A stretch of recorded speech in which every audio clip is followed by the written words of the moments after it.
10 की face value पाया है। ये एक प्लस पॉइंट अच्छा रहता है जब भी कोई कंपनी आती है और 10 के फेस वैल्यू पे लेके आती है। प्राइस बैंड रखा गया है 1080 से लेके 1140, 13 का लोड साइज है और जो ये सेल टाइप लेके आ रहे हैं ऑफर फॉर सेल। अब यहीं पे सब लोग और या एक कंसर्न आता है, जनरली ये एक बहुत बड़ा नेगेटिव पॉइंट होता है अगर कोई भी आईपीओ आ रहा है। आप समझने की कोशिश करिए, कोई भी अपना माल लेके आ रहा है बाजार में बेचने के लिए, और जनरली आईपीओ का पर्पस होता है कि भैया पैसा उठाएगा आप लोगों से और कंपनी में लगाएगा जिससे और फर्दर उसको ग्रोथ मिलेगी, क्योंकि उसको ग्रोथ की जरूरत है। क्योंकि शेयर बाजार बनाने का सिर्फ पर्पस ये था कि भैया जो बिजनेस है, बिजनेसमैन को पैसा मिल जाए और जो हाउस होल्ड है उसकी सेविंग को इन्वेस्टमेंट करने का एक रास्ता है। उस पॉइंट ऑफ व्यू से देखें तो यहाँ पे तो भैया ये कोई अपना हिस्सा बेच के जा रहे हैं और कोई कंपनी की ग्रोथ में तो पैसा लगने वाला नहीं। बट यहाँ पे ध्यान देने वाली बात है दोस्तों, ये जो ऑफर फॉर सेल है 11,607 करोड़ का है और एम्प्लॉय के लिए 108 रुपए का डिस्काउंट रखा है और इशू टाइप है book bill issue NSC BSc पे। तो मैं बात कर रहा था दोस्तों ऑफर फॉर सेल की। अब यहाँ पे मैं इससे पहले हम बात करें इसकी होल्डिंग के बारे में बताता हूँ। प्रमोटर की होल्डिंग अभी 100%। अब जो ये 11,000 करोड़ का भी 600 करोड़ का आईपीओ है, 11,600 करोड़ का, इसे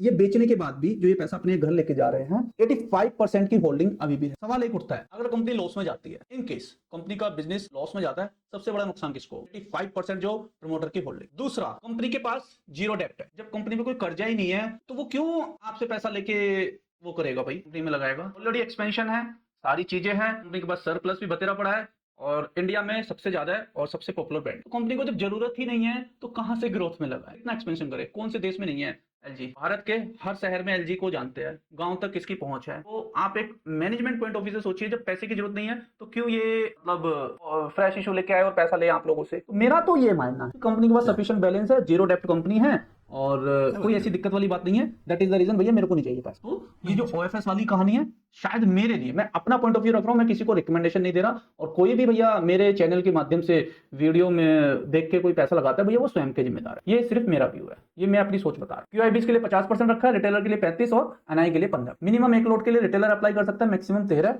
और जो एचएनआई कैटेगरी है उसमें 14 से लेकर 8। तो ये सारी बात हो गई कंपनी की जो हमने अभी डिटेल में आपसे बात